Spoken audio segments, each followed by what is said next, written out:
মুর্দাবাদ অশোক সিংহাল মুর্দাবাদ ডিপুটারা নাম ধারা খাসি বন্ধ করো ডিপুটারা নাম ধারা খাসি বন্ধ করো ডিপুটারা নাম ধারা খাসি বন্ধ করো We want justice We want justice আমার ন্যায় লাগিব BJP go back BJP go back ভারতীয় জনতা পার্টি মুর্দাবাদ এই জুই জ্বলিছে এই জুই জ্বলিছে We want justice আমি আজ শীতলমাৰীত আমাৰ বিভিন্ন কৰ্মকৰ্তাৰ লগত ৰাজ্যৰ লগত আহি আমি প্ৰতিবাদকাৰী কৰিবলৈ বাধ্য হৈছোঁ। এই কাৰণেই বিগত এই চৰকাৰখনে আমাক বিভিন্ন ধৰণৰ পৰিস্থিতি দিছে, কিন্তু অকল পৰিস্থিতি দেখিছে, কাম হাতে কামে কৰি দেখা নাই। আমি চৰকাৰক এটা কথা অনুৰোধ জনাইছোঁ, আমাৰ বেংগলী লোকসকলক এনেকুৱা ডিপুটাৰ নামত শাস্তি নকৰক। যদি আপোনালোকে সমস্যা সমাধান কৰিব নোৱাৰে, আপোনালোকে বেংগল জাতিটোক গুলিয়াই হত্যা কৰি দিয়ক, তাতে আপোনালোকে পৰিত্ৰাণ পাব।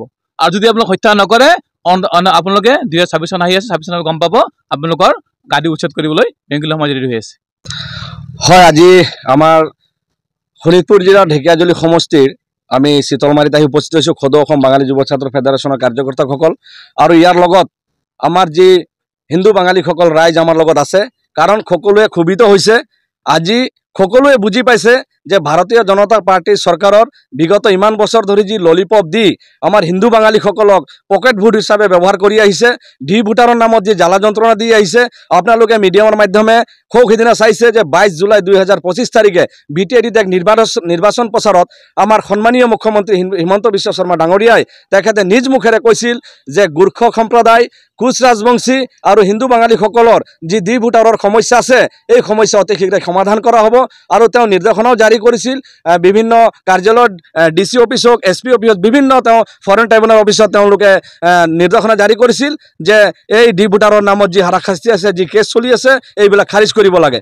কিন্তু 22 তাৰিখৰ পিছতে কিছুদিন পিছত দেখা যায় যে গোৰ্খা সম্প্ৰদায়, আমাৰ কোচ ৰাজবংশী সম্প্ৰদায়সকলৰ ডি ভোটাৰৰ সমস্যা সমাধান কৰিছে আৰু আমাৰ হিন্দু বাঙালীসকলৰ যি সমস্যা আছে তেওঁ এইটো সমাধান কৰা নাই, এইটো জাৰি ৰাখিছে।